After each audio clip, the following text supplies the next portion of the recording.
I have two sons, Ryan, 25, and Jack, 21. Their mother passed away when they were younger, and it's been just the three of us for most of their lives. I've always worked hard to give them both the best shot at a good life. I've saved what I could over the years, and part of that meant building a college fund for Jack. He's always been the more academic one, the kind of kid who plans ahead and works hard.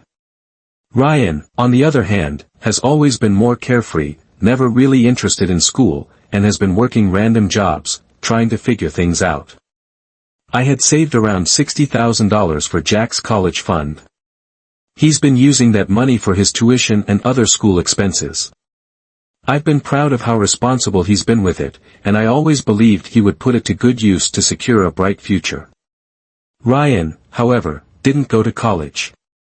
While I didn't save up a specific fund for him, I've supported him in other ways over the years. That's just the background, but the real story is about what happened recently, and it's pretty insane. A few months ago, Ryan came to me with some big news. His fiancée, Katie, was pregnant. They'd been together for about a year, and while I had some reservations about their relationship, I tried to be supportive. Ryan was ecstatic about the baby, though it was clear they weren't financially prepared. They were living in a small apartment, and with the baby on the way, they were in no position to raise a child comfortably. Ryan didn't ask for help outright, but I could see he was struggling to figure out how they were going to make ends meet.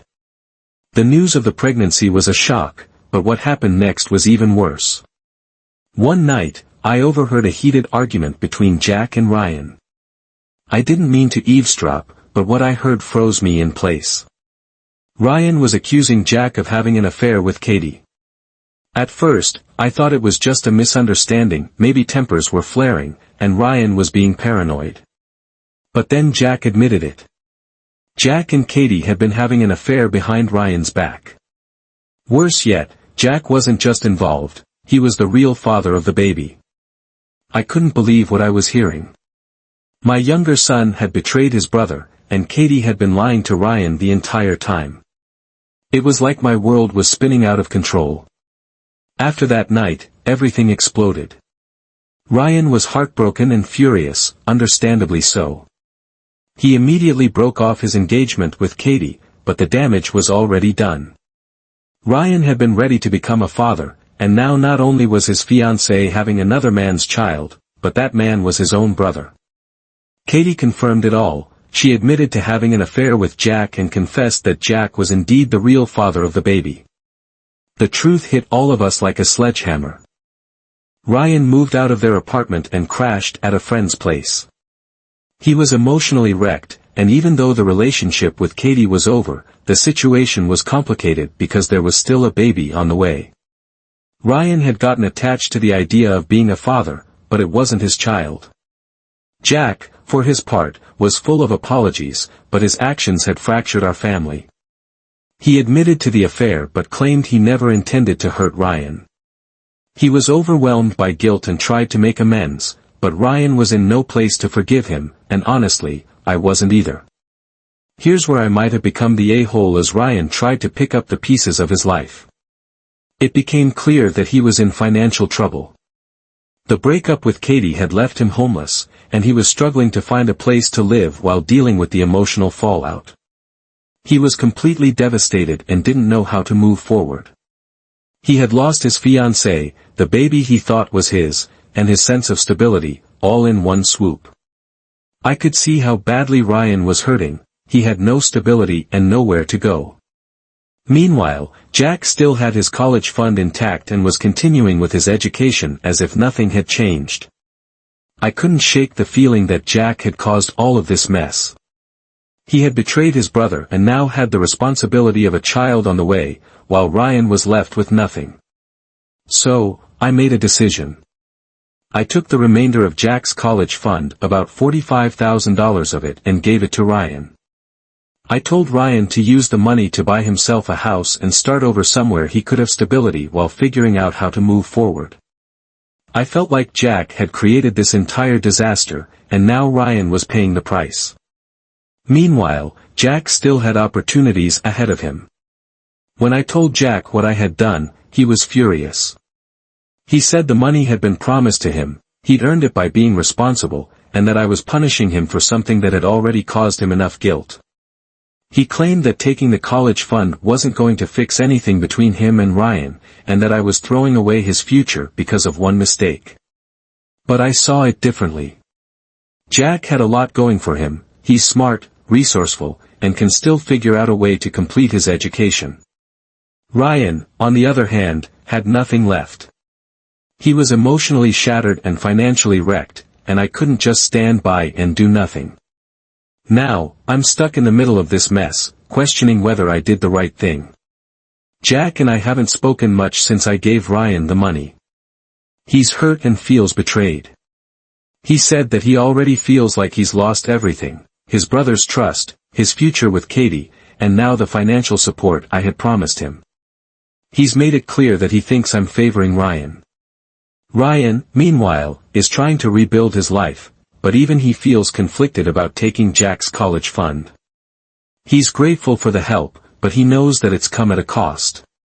He's still dealing with the emotional wreckage of everything that's happened, and the money is only a band-aid for a deeper wound. So, am I the a-hole for taking Jack's college fund and giving it to Ryan after finding out Jack was having an affair with Ryan's fiancée and is the real father of her baby? Not the a-hole, what a nightmare situation. But honestly, Jack kind of dug his own grave here. He betrayed his brother in one of the worst ways possible. He's lucky you didn't kick him out entirely. I can't imagine the emotional fallout Ryan must be dealing with, and giving him the money to find stability was the right call. Jack's education is important, but he caused this mess, he should face some consequences. It sucks for everyone, but I think you did what you had to do as a father. You're the a-hole, look. I understand why you're angry at Jack, but using his college fund for Ryan feels like a huge overreaction. This was money Jack was counting on for his future, and now he's been left with nothing. Sure, he made a terrible mistake, but taking away his education feels like you're destroying his future to make up for Ryan's pain. Two wrongs don't make a right. You should have found a different way to support Ryan without punishing Jack like this. Everyone sucks here. Jack obviously made a horrible choice, but you handling this by taking away his college fund wasn't fair either. Both of your sons are suffering, and this decision seems like it's only making things worse. Instead of throwing money at the problem, you should have tried to get everyone into therapy or at least talk through the situation. Now, you've likely alienated Jack for good, and the family is even more fractured. So I male 30 have been with my boyfriend M34 for 2 years ago. My mother is very homophobic and basically cut me out when she found out I was gay. Back when I first finished college, all my life, she would try to control me. She would try to control what I wear and who I hang out with, only to fit her definition of the perfect son. For example, I like to knit, and she would throw away all my knitting accessories because it wasn't a hobby for boys. I always told her it's her own fault for sending me to an all-boys school, and that I had eyes. My siblings have always been supportive of my lifestyle and were very close to me. My older brother is getting married to his girlfriend of 5 years, and they will get married in July 2022. His fiancée is awesome, but her family is also very homophobic. Her mother and mine get along very well and do many activities together. I have gone to lunch with my mother over the years. I love my brother's fiancée, but she has a tendency of trying to please everyone around her. This means that when I got my invitation for the wedding, lo and behold, it was the only one with no +1. At first, I thought it was a mistake, so I contacted his fiancée since I knew she was the one taking care of the guest list and the RSVP. She told me that they had to cut down the number of invitations because of the pandemic. But I checked with my siblings, and all of them got a +1.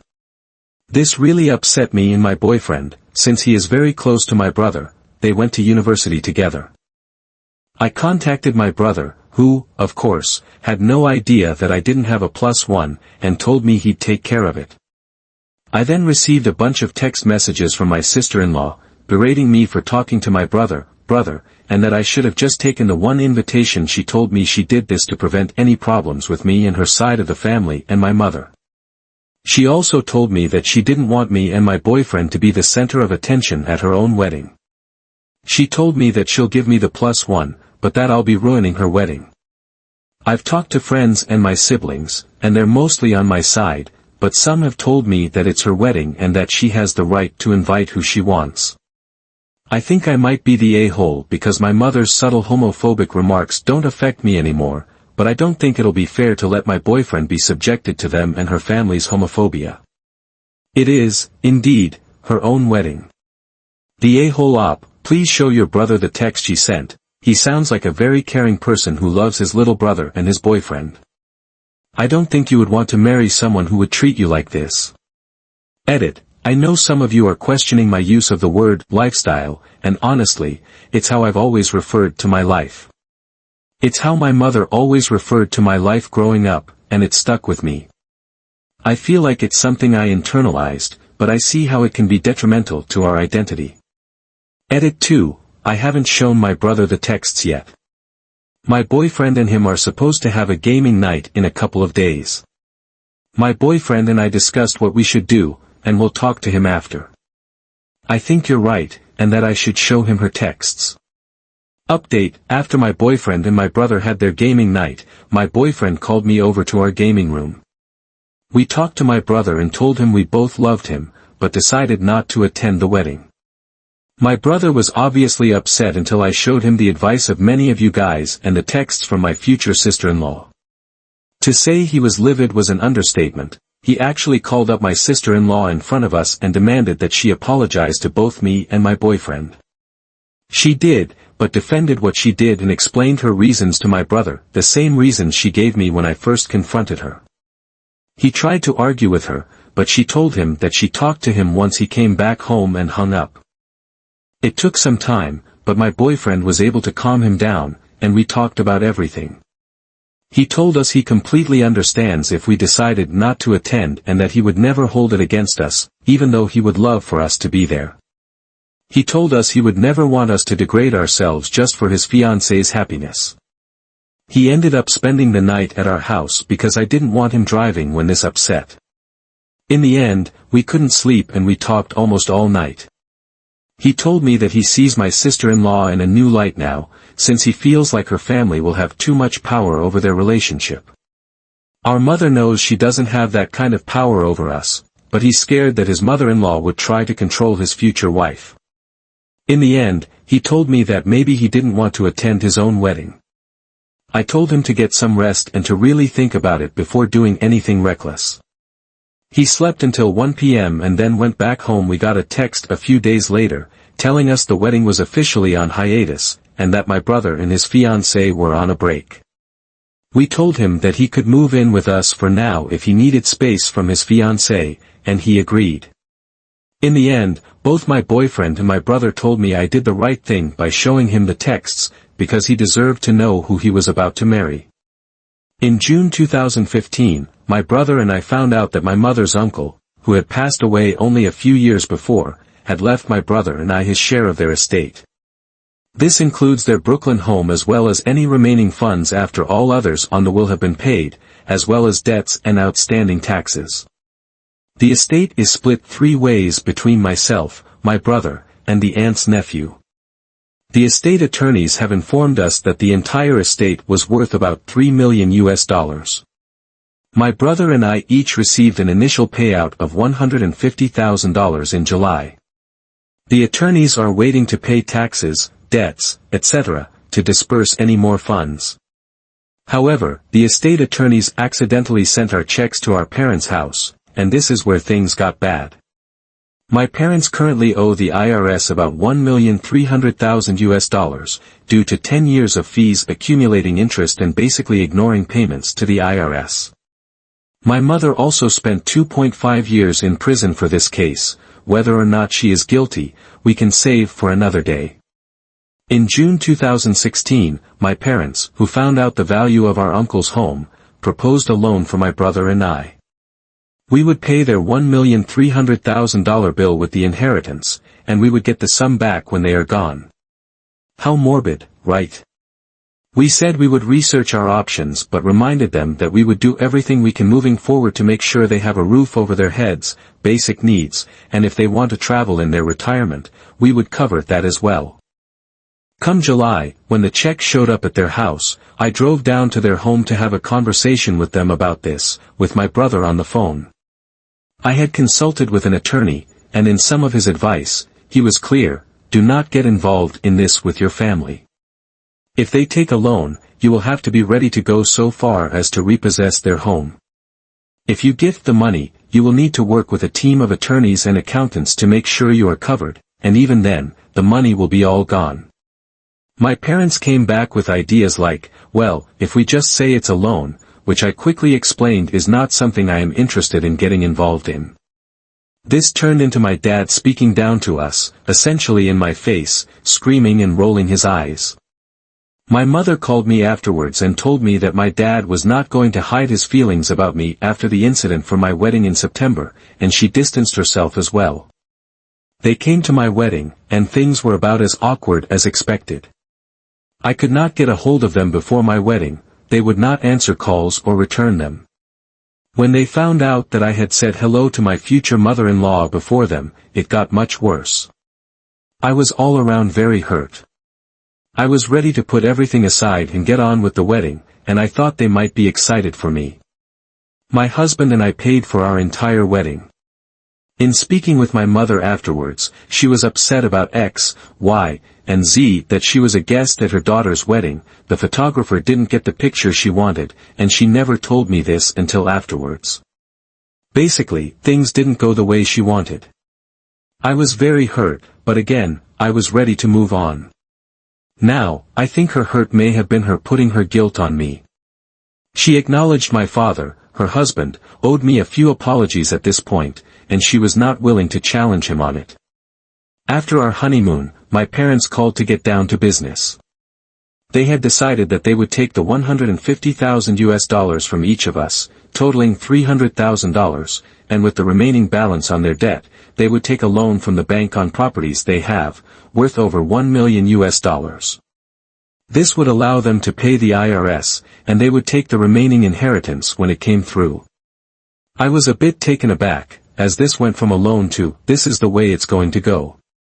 This plan made me extremely uncomfortable. The attorneys are withholding that money for outstanding debts and taxes, even if I was willing to give every dime to them after the way I have been treated. It's a huge risk. What if nothing else comes through, or nothing at all?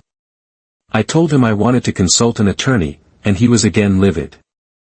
Come October, they have taxes due. My mom calls my brother on a Monday morning and says she got an extension on her taxes from last year. She thought she was getting a refund, but she owes them $8,000. She needs the money now. We ask her how this happens, and she lets us know we owe her money from his inheritance, so we need to pay it. Worn out and feeling very sorry for them at this point, we both go to the bank and send her $4,000. No, thank you, was received. Come the next week, we get a call from both of my parents. My dad starts the conversation with, "This is going to be hard because we have always been proud of you, but we are no longer, and we may not be speaking much moving forward." 2 hours later, and nothing has changed. The last plan to get a loan from the bank was not approved for them. So, the idea is that my brother and I will take out a loan on the amount of the inheritance for their debt. We both explain once again that this is going to be a very high interest rate loan. Research after the call looks to be about 15% plus. My brother and I cannot risk bankruptcies for this plan if the money never does come through.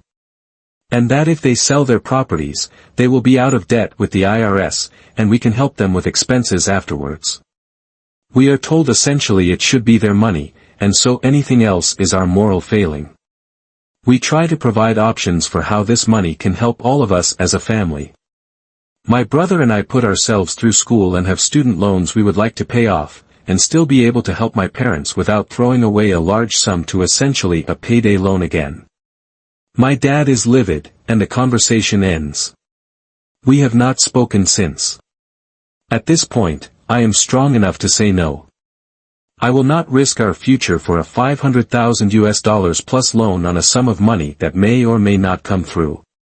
I am hurt that they would propose this, understanding the desperate situation that they are in. I am even more hurt that they would let this destroy our relationship. I know we will never be as close as we were, but my brother and my parents are my only family. I understand that my hands are tied, and I wish that they did too. But to be honest, after the way I've been treated, they could not even put their jealousy aside for my wedding. I am less and less inclined to help. That being said, the holidays are coming up, and they are my parents. Do I reach out? What do I do? Do I let these holidays pass and hope that they will eventually see that they can pay their debts, and my brother and I can help them if they need us in the future? Every time we speak to my father, he tells us to reach out and understand how immoral we are being. So here I am, asking for input. I tried to make this as impartial as possible, but it is hard. Okay, in my honest opinion, you are being massively manipulated by some selfish, heartless parents. I would never give up my inheritance because they put themselves in debt. This situation is of their own making, and you owe them nothing. Note that there is a reason you were left that money, likely because the uncle knew they were irresponsible people. I would cut off contact with them for a while because no good is coming from it. I would also communicate this position to my brother. Note left alone, I doubt the IRS will ever get that money, nor will your parents pay it back. Of course, they will threaten and pressure you, but if your parents declare bankruptcy, the only thing the IRS can do is threaten criminal charges in a trial by jury, which they have a low probability of winning if your parents are not mobsters. Therefore, why should you pay good money, money that can have an important positive impact on your life, to partially pay off your parents' debt when 10 years from now they may just be right back in the same position? Better to let them pay the fairman right now. Tough love, don't give in. I have a pretty strained relationship with my husband's mom, and we are pretty low contact as of right now. That wasn't a decision we specifically made to punish her, just both sides stopped reaching out. As a result, she was not at all involved in wedding planning. We got married recently, and the rehearsal dinner was the first time we'd seen her in a while. She was polite but was pretty awkward. Then, during the wedding reception, they all had their backs to me and didn't know I was there. I heard her ask her boyfriend if he was going to do anything stupid. She did not sound like she was encouraging him but like, you better not. He laughed and said, I don't know, I hate these people so much. Mother-in-law's friends said it would be so romantic if he destroyed the wedding. Mother-in-law told him he better not, though she was laughing. He then gave her his hand and was like, see, I'm shaking, I hate these people so much. At this point, I made my presence known and asked if he was actually going to ruin the wedding. He said, of course not, but I shouldn't act surprised that he hates me, and he didn't think it was some big secret that he has a huge problem with us. I asked why he was even there then, and he said because mother-in-law asked him to be there. But I can't really think he is there for me. I asked him to leave, and he said that they were just joking and he wouldn't do anything. I told him again to leave, and mother-in-law was like, really, and walked out after him, and the friend ran out too. I don't know if I was the a-hole because I don't actually think he would do it. On one hand, I don't want to be worried, but on the other hand, people joke around, and most people don't have the ball to do stuff like that. I feel bad that my husband didn't get to have his mom at his wedding. He still misses her, I think deep down she misses him, but to be fair, he didn't want to invite her boyfriend anyway. He knew she wouldn't come without him, not the a-hole he hated. You so much that he couldn't shut up about it at your wedding. He hated you so much that he joked about ruining your wedding in a way that didn't sound like a joke. When you confronted him about it, he doubled down on how much he hated you, at which point he was no longer entitled to your hospitality. Because people who accept an invitation to an event also accept that certain behavior is expected. Your mother-in-law thought it was funny that he spoke about you that way and thought it was a funny idea that he might wreck your event in some fashion. So even though you don't think he would have actually done something, both of them basically spit on your invitation. They needed to leave. Your mother-in-law was at the wedding, which was more than she deserved. Her lack of class and her terrible taste in men meant that she didn't get to enjoy the reception. Good for you.